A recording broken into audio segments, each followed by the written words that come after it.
आज मैं आप लोगों से अपने जीवन के बारे में कुछ बातें करना चाहता हूँ। ऐसे मैंने कई वीडियोस में बात की है कि आप जीवन में जो चाहते हो, मन से चाहते हो, दिल से चाहते हो, वो उसे आप हासिल कर ही लेते हो। आपको वो चीज़ मिल ही जाती है। शर्त यह है कि आप उसको दिल से चाहो और पूरे वजूद से चाहो।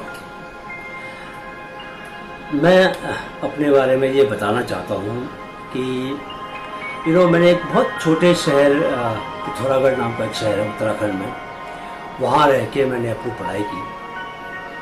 और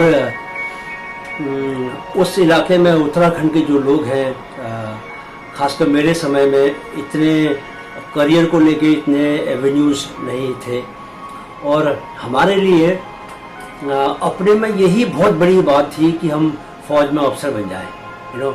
मतलब फ़ौज में अफसर बनना जो है एक बहुत बड़ी उपलब्धि की तरह उसको देखते थे। तो मैं पढ़ने में बहुत अच्छा नहीं था, लेकिन ऐसा फर्स्ट डिवीज़न टाइप से मेरी आ जाती थी, तो ठीक ठाक था पढ़ने में। तो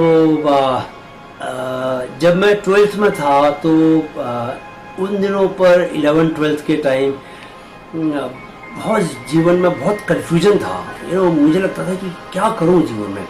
मेरा जो फ्रेंड सर्कल था, क्लोज फ्रेंड सर्कल, उसमें सारे जो दोस्त थे मेरे पढ़ने में बहुत तेज थे, बहुत मेधावी छात्र, सुपर इंटेलिजेंट। उनके मार्क्स भी 80% और इस टाइप से 80% से ऊपर ही आते थे। उन दिनों 80%, आज का आप समझिए कि 95%, तो उसके बराबर है। तो वो लोग तो उनका करियर तो ऑलमोस्ट तय था कि बहुत ज़्यादा जो इंटेलिजेंट है और ट्रेडिशनल पढ़ाई करके और लाइफ को ट्रेडिशनली देखता भी है, तो वो आगे इंजीनियर बनेगा। कुछ भी जो उस वक्त चल रहा होगा, अगर सपोज करो कि कंप्यूटर का समय होता तो वो शायद हो सकता है कि सॉफ्टवेयर इंजीनियर बनते या कंप्यूटर साइंटिस्ट बनते। तो उनका तो तय था, लेकिन मेरा कुछ तय नहीं हो पा रहा था। And I was thoroughly confuse कि मैं करना क्या चाहता हूँ। लेकिन चूँकि तब मैंने रियलाइज़ किया कि मेरे मन में ये बहुत ज़बरदस्त इच्छा थी कि चूँकि मेरे पिताजी फ़ौज में थे और उन्होंने बहुत कोशिश की थी कि वो फ़ौज में, वे ऑफिसर नहीं थे, एक नॉन कमीशन ऑफिसर थे और वे ऑफिसर बनना चाहते थे। लेकिन वो 7 बार उन्होंने सर्विस सिलेक्शन बोर्ड का एग्ज़ाम दिया, जो कि काफ़ी उसको कठिन एग्ज़ाम माना जाता है। लेकिन 7 के 7 बार वो इंटरव्यू में फेल हो गए। तो इसकी वजह से उनको काफ़ी मानसिक आघात, सदमा झेलना पड़ा। And he almost lost his kind of mental balance. तो ये मेरे मन में पता नहीं बचपन से क्यों था कि पिताजी जो काम नहीं कर पाए, वो काम मेरे को पिताजी के लिए करके देना है। For my dad I just wanted to be an army officer, क्योंकि my father wanted to be an army officer. तो मेरे 12वीं के बाद से मेरा पूरा रुझान जो है, हालांकि 9वीं के बाद से मैंने नेशनल कैडेट कोर्स NCC जिसको बोलते हैं, उसको ज्वाइन कर लिया था। And from junior division only I commanded the all India contingent, NCC contingent during the Republic Day camp in Delhi way back in 1987, 85 in fact. तो वो जो पिताजी के ऑफिसर बनने के लिए पिताजी ऑफिसर नहीं बन पाए, उसके लिए मेरे मन में जो फीलिंग थी, वो मुझे चुपचाप से तैयारी करवा रही थी कि मैं फ़ौज की तरफ लेके जा रही थी मुझे। तो बट मैंने NDA का जो एग्ज़ाम देते हैं 12th के बाद, मैंने वो दिया तो मैं फेल हो गया उसमें, रिटर्न एग्ज़ाम में। मुझे लगा कि मैं क्या इस लायक नहीं हूँ। टीनेज इस टाइम पर जब आप 11th-12th में होते हैं, तो सडनली आप वो बचपन से बाहर निकल आते हैं। आप स्कूल के आखिरी साल होते हैं, तो आपको थोड़ा डर जैसा लगता है कि अपने करियर को लेके कि क्या मैं वाकई कुछ कर पाऊँगा, क्या ये जो इतना बड़ा संसार है, उस संसार में मेरे को कोई रेस्पेक्टेबल जॉब मिलेगा, मेरे को रेस्पेक्टेबल जगह मिलेगी, क्या मैं एक इज्जत और सम्मान के साथ, जहाँ मेरे पास पैसा भी हो, सुविधाएं भी हो, ऐसा जीवन क्या मैं जी पाऊँगा। तो ऐसी मन में बहुत जिज्ञासाएं होती हैं, बहुत घबराहट भी होती है। तो मैंने लेकिन बीएससी करने का डिसीजन लिया, और बीएससी करने के बाद, बीएससी करते हुए मैंने रिटन एग्ज़ाम की बहुत अच्छे से तैयारी की, और फॉर्चुनेटली 5 या 6 ऐसे एग्ज़ाम्स थे उन दिनों जिनका मैंने रिटन क्वालिफाई किया। CDS था एक, जिसके थ्रू मैं आर्मी में मेरे को जाना था। CDS था, इनकम टैक्स कमिश्नर का एग्ज़ाम था, एक्साइज कमिश्नर का एग्ज़ाम था, फिर पैरामिलिट्री फोर्सेस के ऑफिसर कमांडेंट बनने का एग्ज़ाम था। बहुत सारे रिटन एग्ज़ाम पास हुए, और CDS का रिटन एग्ज़ाम पास होने के बाद मैं SSB के लिए इलाहाबाद गया, इलाहाबाद बोर्ड गया। तो वहाँ पर मेरे बैच में 55 लोग थे, और मुझे लगता है कि हम 55 में से 5 लड़कों का सिलेक्शन हुआ, और मैं फ़ौज में इस तरह एक ऑफिसर बना। लेकिन जो मैं आपको जो मैं यहाँ बात बताना चाहता हूँ वो ये है कि फ़ौज में अफसर तो मैं इसलिए बनना चाहता था कि क्योंकि वो मेरे पिताजी का सपना था। लेकिन मैं खुद से, मेरा जो रुझान था, मेरा जो फील्ड ऑफ इंटरेस्ट था, वो लिटरेचर था। मैं क्लास 9 से ही कविताएं लिखने लगा था। मैं बहुत सारे जो लोकल अखबार छपते थे वहाँ मेरी कविताएं छपती थी, और मैंने बहुत सारा साहित्य पढ़ डाला था।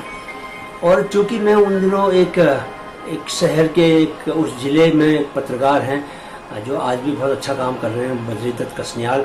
मैं उनके सानिध्य में, उनकी छत्र छाया में, उनके मार्गदर्शन में जी रहा था, इसलिए मन में एक पत्रकार बनने की भी बहुत इच्छा थी, साहित्यकार और पत्रकार। तो अभी जब पिताजी का सपना मैंने पूरा कर दिया, और मेरे पिताजी को यकीन नहीं हुआ कि मैं अफसर बन गया हूँ। मुझे याद है, मैंने अपने उपन्यास में उसका जिक्र किया है। पत्थर पर धूप मेरा एक हिंदी का उपन्यास है, आप चाहें तो राजकमल प्रकाशन से आया है। उसमें भी मैंने इस दृश्य को डाला है। जब मैं फ़ौज में अफसर बनने के बाद फर्स्ट टाइम पिताजी से मिलने घर पहुंचा, तो जैसा कि होता है, मैंने पिताजी के पैर छूने के लिए अपने हाथ आगे बढ़ाए, लेकिन मेरे पिताजी ने अपने पैर पीछे खींच लिए। मैंने कहा, पिताजी मुझे प्रणाम करने दो। बोले कि नहीं, तुम मेरे बेटे नहीं हो। मैंने कहा, नहीं, क्या बात कर रहे हैं, मैं आपका बेटा ही हूँ। बोले, नहीं, तुम मेरे बेटे नहीं हो, तुम अब इंडियन आर्मी के कमीशन ऑफिसर हो। उनके दिमाग में, पिताजी के दिमाग में एक कमीशन ऑफिसर की, एक ऑफिसर को लेकर इतना आतंक था, क्योंकि जीवन भर उन्होंने एक ही चीज़ चाहिए कि किसी तरह ऑफिसर बन जाए, वो बन नहीं पाए। और फौज में क्या है कि एक ऑफिसर्स और जवानों के बीच की जो खाई है, अब तो थोड़ी कम हो गई है, लेकिन आज से 20-30 साल पहले बहुत ज़्यादा थी। 40 साल पहले तो और भी ज़्यादा, बिकॉज ब्रिटिश गुलामी से हम लोग बाहर निकल के आए थे, तो ब्रिटिश ज़्यादा आर्मी ऑफिसर्स थे। उन दिनों इंडियंस अफसर बन नहीं पाते थे, तो तब से एक माइंडसेट चला आ रहा है, एक अफसर को इलीट क्लास मानने का, और जवान को एक गुलाम और नीचे मानने का। बाद में बहुत सारे बदलाव आ गए, लेकिन वो जो मानसिकता थी, मेरे फादर उसी मानसिकता से ग्रसित थे। उनके लिए अफसर जो है बहुत बड़ी चीज़ थी। उन्होंने पीछे कदम खींच लिए और मेरे को सल्यूट मारा, जय हिंद साहब। मैंने कहा, पिताजी मैं साहब नहीं हूँ, मैं आपका बेटा हूँ। बोले, नहीं, तुम मेरे लिए साहब हो। तो वो एक बहुत ही एक मार्मिक सा, एक हिलाने वाला मेरे लिए वाकया था। उसी वाकये की वजह से मैंने उपन्यास भी लिखा। तो मेरे पिताजी का फिर मेरे कमीशन लेने के करीब 1-1.5 साल के बाद उनका देहांत हो गया, समय देहांत हो गया। बट मैंने ये रियलाइज़ किया कि जो सपना था पिताजी का, वो पूरा कर चुका था। अब जो है, मैं चाहता था कि मैं खुद से बनना चाहता हूँ, खुद से करना चाहता हूँ, वो काम करूँ। तो अब मेरे लिए ये था कि उस रास्ते पर कैसे बढ़ा जाए। तो मैं दिन रात यही सोचता रहता था कि क्या करूं। मैं पढ़ाई करना, कविताएं अभी भी लिख रहा था। इवन फौज में जाने के बाद भी मैं कविताएं लिखता था। बहुत सारी मैगजीन्स में मेरे कविताएं छपती थी। मुझे अच्छे से याद है कि मैं फ़ौज में रहते हुए यूनाइटेड नेशंस के पीस कीपिंग ऑपरेशन सोमालिया में जो हुआ था, मैं वहाँ गया था अपनी इंडियन आर्मी, इंडियन ब्रिगेड की ओर से। और वहाँ रहते हुए मैंने वहाँ के पूरे ऑपरेशंस पर एक आर्टिकल लिखा था। हालांकि वो आर्टिकल बिना नाम के पब्लिश हुआ था। मृणाल पांडे जी उन दिनों हिंदुस्तान दैनिक हिंदुस्तान टाइम्स का जो हिंदी वर्जन है उसकी संपादक थी। उन्हें मैंने वो आर्टिकल भेजा था और वो उन्होंने आर्टिकल पब्लिश किया था। मुझे ये याद है कि मुझे उसके लिए 1350 रुपये का मनी ऑर्डर आया था, जो कि मेरे लिए बहुत बड़ी बात थी। लेकिन मेरे अंदर एक जुनून था साहित्यकार बनने का, साहित्य के साथ जुड़ने का और साथ में पत्रकारिता के साथ जुड़ने का। तो इसके लिए भी मैं फ़ौज में रहते हुए बहुत इस तरह के काम करता रहा। और जब 5 साल मुझे हो गए तो मैंने ये फैसला किया कि मैं अब फ़ौज छोड़ दूँगा। आप यकीन मानिए कि मेरे घर के सभी सदस्यों ने मेरे इस फैसले के खिलाफ आवाज़ उठाई।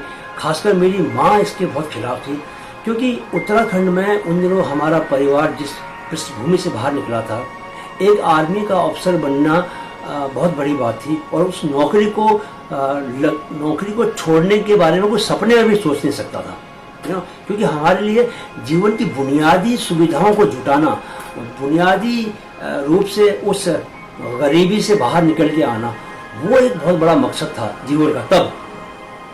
तो लेकिन मैंने अपने गट फीलिंग कि भाई नहीं, कुछ ना कुछ मेरा हो ही जाएगा। और मैंने एक दिन फौज से रिज़ाइन कर दिया। माँ ने हालांकि विरोध किया था, लेकिन मैंने अपनी गट फीलिंग, अपने मन की आवाज़ सुनी और मैंने कहा जो होगा देखी जाएगी। और बाहर आने के फिर संयोग से 1 महीने के अंदर मैं टाइम्स ऑफ इंडिया ग्रुप में सिक्योरिटी ऑफिसर बना, एक सुरक्षा अधिकारी। पत्रकार बनना चाहता था, साहित्यकार बनना चाहता था, लेकिन मिला मुझे टाइम्स ऑफ इंडिया ग्रुप, एक पत्रकारों का ग्रुप मिला काम करने के लिए। लेकिन वहाँ नौकरी मुझे क्या मिली, सुरक्षा अधिकारी की। पर मैंने उसको सहज स्वीकार कर लिया। इसलिए स्वीकार कर लिया क्योंकि उस वक्त मेरी जो लाइफ की जो पोजीशन थी, उसके लिए मुझे सस्टेन करने के लिए एक जॉब बहुत ज़रूरी था, है ना। तो आपको कई बार क्या चीज़ सबसे इम्पोर्टेंट है उसको आपको अपनी नंबर 1 प्रायोरिटी बनाना पड़ता है। आप मन से क्या करना चाहते हो उसको थोड़ा सा आपको पोस्टपोन भी करना पड़ता है, लेकिन उससे आपको घबराने की जरूरत नहीं है। You just need to wait for the appropriate time. जब समय आपको लगे कि सही है, तब आपको फैसले लेने चाहिए, तब आपको मजबूत फैसले लेने चाहिए। लेकिन आपको आंख बंद करके भी नहीं फैसले लेने चाहिए। अगर मैं उस नौकरी को ठुकरा देता और ये जिद करता कि मुझे पत्रकार बनना है, मुझे साहित्यकार बनना है, हो सकता है मैं भटकता ही रहता और कुछ कर ही नहीं पाता। तो मैं 6 साल तक टाइम्स ऑफ इंडिया ग्रुप में मैं एज ए सिक्योरिटी ऑफिसर मैंने काम किया।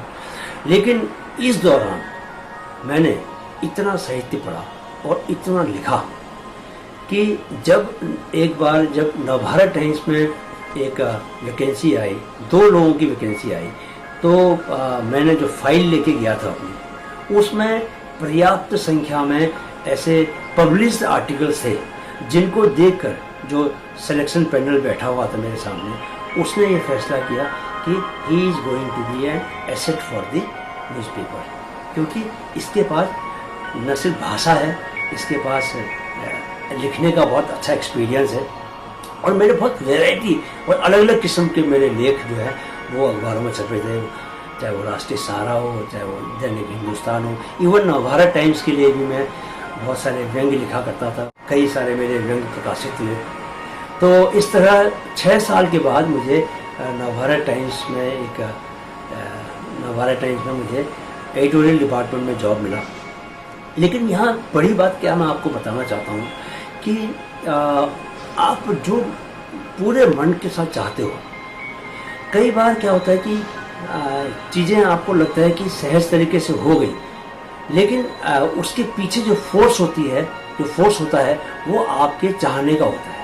आप अगर बहुत मजबूत होके 100% डिवोशन के साथ, यकीन के साथ चाहते हो, मानते हो कि आपके साथ ऐसा होगा तो स्थितियाँ कैसे भी हो, इवन चमत्कार जैसी चीज़ें भी हो जाती हैं, बट वो ज़रूर होगा जो आपने चाहा है।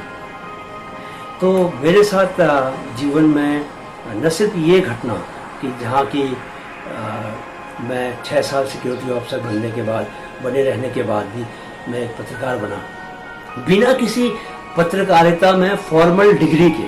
मेरे पास कोई डिग्री नहीं थी, मेरे पास जर्नलिज्म की, I never studied journalism in the sense traditional way. फिर भी मेरे को जॉब करने का एक ऑफ़र मिला। साहित्य में मैंने लिखना शुरू किया, मेरी 2 कविता संग्रह आए, कहानी संग्रह आया, मैंने एक उपन्यास लिखा, जल्दी मेरी 3-4 और किताबें भी आने वाली हैं।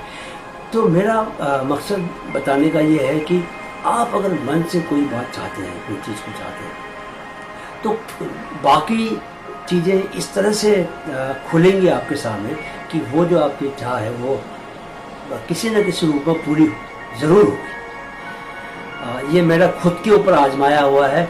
ऐसी एक बात नहीं, ऐसी 50 बातें और हैं, लेकिन यहाँ मैं सिर्फ आज आपको अपने करियर संबंधी बात बता रहा हूँ, ताकि ये मैं इसलिए बता रहा हूँ कि मुझसे बहुत सारे 21-22 साल की उम्र के नौजवान जो है सवाल पूछ रहे हैं आजकल कि सर मेरे करियर का क्या होगा, मुझे जॉब मिलेगी नहीं मिलेगी, मैं क्या करूँ आगे, मेरे मन में बहुत घबराहट है।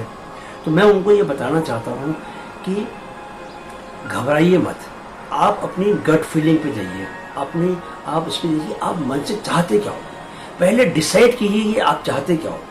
ऐसे ढुलमुल करके नहीं चलेगा कि आप 10 चीज़ों में हाथ डालें। मैंने बहुत बार बता चुका हूँ कि फोकस करना बहुत ज़रूरी है। अगर आप फोकस, सारी एनर्जी को चैनलाइज करना, एक डायरेक्शन में डालना। मेरे को फौज में जाना था तो मैं एनसीसी में गया, मैंने ऑल इंडिया कमांड किया, और मेरी पूरी पर्सनैलिटी से एक फौजी पना झलकने लग गया था। यानी कि मुझे इंटरव्यू में बहुत दिक्कत पेश नहीं हुई, क्योंकि मैं ऑलरेडी फौजी बन चुका था। अपने चलने के, बोलने के तरीके से मैं वैसे ही बोलता था, किताबें वैसे ही पढ़ता था, मैंने उसकी तैयारी उसी तरह से की। तो आप जो भी, पहले आप डिसाइड कीजिए कि आप करना क्या चाहते हैं, आप बनना क्या चाहते हैं। वंस यू पिन पॉइंट कि आपको क्या करना है, उसके बाद फिर आपके लिए चीज़ें आसान हैं। फिर आप सारी फोर्स वहीं लगा लीजिए, उसी डायरेक्शन में लगा लीजिए। जब आप सारी फोर्स के साथ, सारे फोकस के साथ काम करते हैं तो रिजल्ट जो है वो क्या, एक फॉर्मेलिटी रह जाता है, वो सिर्फ एक औपचारिकता है, वो देर सवेर आपको मिलना ही है। फिर आपको किसका इस्तेमाल करना पड़ेगा, पेशेंस का। फिर आपको उतावलापन नहीं चाहिए। एक बार आपने डिसाइड कर लिया, फोकस कर कि ये करना है, उसके बाद फोकस किया, सारी एनर्जी वहाँ लगाई, then you just need to be patient. Wait कीजिए, आप मिलेगा, 100% मिलेगा। यकीन को कम मत होने दीजिए। कई बार क्या होता है कि थोड़ा सा डिले हो जाता है, आपको कोई चीज़ मिलनी है, वो अभी ना मिल के 2 साल के बाद मिले। अच्छा, जीवन में इस चीज़ को भी समझिए कि एक्सेप्ट करना बहुत ज़रूरी है, कि जीवन में जो चीज़ें हो रही हैं आपके साथ, कि ये मानना गहरे अपने मन में कि ये मेरे लिए अच्छा ही हो रहा है। इवन अगर खराब भी हो रहा होगा, अगर आप गलत भी हो रहा होगा, वैसा नहीं हो रहा होगा जैसा कि आप चाह रहे हैं, तो भी आप ये मानिए कि ये आपके अच्छे के लिए हो रहा है। बिकॉज कर कौन रहा है, उसको कर कौन रहा है, इस बात को समझिए आप। करने वाला ब्रह्मांड है, यूनिवर्स है, और आप, हम लोग संतानें किसकी हैं, यूनिवर्स की संतानें हैं। तो यूनिवर्स हमारे लिए कोई काम कर रहा है, हम सोचते हैं कि हमारे हिसाब से नहीं हो रहा, लेकिन किसके हिसाब से हो रहा है, यूनिवर्स के हिसाब से हो रहा है। यूनिवर्स ने आपके लिए सब कुछ सेट किया हुआ है कि आपको किस रूप में कैसे आगे लेके जाना है। मैं इसमें ये नहीं कहता कि आप भाग्यवादी नहीं बना रहा आपको। देखिए, दोनों में फ़र्क है। मैं तो भाग्य, कई लोगों को ये लगता है कि मैं, फिर जब मैं यूनिवर्स की बात कर रहा हूँ, यूनिवर्स की इच्छा की बात कर रहा हूँ, तो मैं भाग्य की बात कर रहा हूँ। नहीं, दोनों में बहुत फ़र्क है। मैं कर्म की बात कर रहा हूँ, लेकिन ऐसा कर्म जिसमें कि आपको कोई तकलीफ ना पहुँचे। जब आप बिना तकलीफ के हर चीज़ को स्वीकार करते हैं, जब आपके साथ जो हो रहा है उसको स्वीकार करते हैं, तो आपके मन में कोई भी किसी भी तरह का कोई गुस्सा नहीं होता, कोई अफसोस नहीं होता, कोई दुख नहीं होता, कोई तकलीफ आपको नहीं होती मनोवैज्ञानिक। तब आप उस वक्त जो काम कर रहे होते हैं उसको अच्छे से कर सकते हैं, फुल एनर्जी से, फुल इंटरेस्ट के साथ, पूरे उत्साह के साथ, जोश के साथ कर सकते हैं। तब आपको रिजल्ट मिलने के भी अवसर और बढ़ जाते हैं। अगर आप अफसोस के साथ, हार मान के तब अगर कोई काम करेंगे, तो वो काम की क्वालिटी भी आपकी प्रभावित होगी। तो नौजवानों को मैं यही कहना चाहता हूँ कि वो 100% अपनाते। मेरे जीवन में क्या, मैं औरों के आप अगर किसी का भी जीवन देखिए जिसने जीवन में, जिसने इस दुनिया में कुछ कंट्रीब्यूट किया है, कुछ करके गए हैं पास्ट में, उन्होंने अपने जीवन में ऐसे फैसले लिए। अब देखिए महात्मा गांधी साउथ अफ्रीका में थे, इंग्लैंड से वो वकालत करते हुए साउथ अफ्रीका गए और वहाँ पर उनका इतना नाम हो चुका था, इतना वो काम कर रहे थे। मेरे ख्याल से 15 या 20 साल, कितने साल वो वहाँ साउथ अफ्रीका में रहे, उन्होंने बड़े बड़े आंदोलन किए। उनको ज़रूरत नहीं थी, वो वहाँ के जीवन में रच बस गए थे, लेकिन उन्होंने आवाज़ सुनी, अपने देश की आवाज़ सुनी। उन्होंने कहा कि नहीं, मैं वापस जाऊँगा।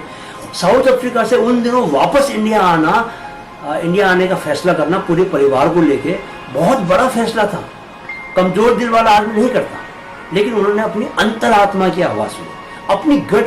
देखिए, जब आप गट फीलिंग पे जाते हो ना, तो आपको सक्सेस मिलती है, लेकिन गट फीलिंग को कब आपको गट फीलिंग समझ में आएगी? जब आप थोड़ा सा शांत होगे, जीवन में शोर में रहोगे, भागते रहोगे, तो आपको कुछ पता ही नहीं चलेगा। इसलिए आपको शांत होना बहुत जरूरी है, थोड़ा सा पीसफुल होइए। इसलिए मैं बोलता हूँ मेडिटेशन कीजिए। मेडिटेशन करने से आपके माइंड में एक शांति आती है। उस शांति में आपको विजन आपको खुलता है, आपको समझ में आता है कि आपको क्या करना है, और तब आप वो करते हैं तो उसमें सफलता आपको मिलती है। देर हो जाए कोई बात नहीं, क्या कितनी देर होगी, 1 साल 2 साल 3 साल। क्रिकेट में जैसे हम बोलते हैं कि डेब्यू करने में, देश के लिए खेलने में, कोई आदमी कोई 19 साल में खेल लेता है, सचिन 17 साल में खेल लिए, लेकिन शिखर धवन 28 साल में खेले। ऐसे भी लोग हैं जो और भी बाद में 30 साल में जिन्होंने डेब्यू किया। तो देर सवेर आपको सफलता मिलती है, थोड़ा सब्र रखना पड़ेगा, लेकिन कम से कम आपको ये मालूम तो चले कि आपने करना क्या है। जब ये मालूम चलेगा तो आप उस पर काम करना शुरू कर पाएंगे, तो फोर्सफुली काम करेंगे, पूरे फोकस के साथ। इसलिए नौजवानों से मेरा ये कहना है कि घबराएं मत, सिर्फ आप शांत हो जाइए, सोचिए, सेलेक्ट कीजिए कि आपको करना क्या है, प्रायोरिटी सेट कीजिए, अपनी लक्ष्य बनाइए, नंबर 1, नंबर 2, नंबर 3, ठीक है, और उसके हिसाब से उनको अपना टाइम और एनर्जी दीजिए, ठीक है। So I wish all the best to all the youngsters, right.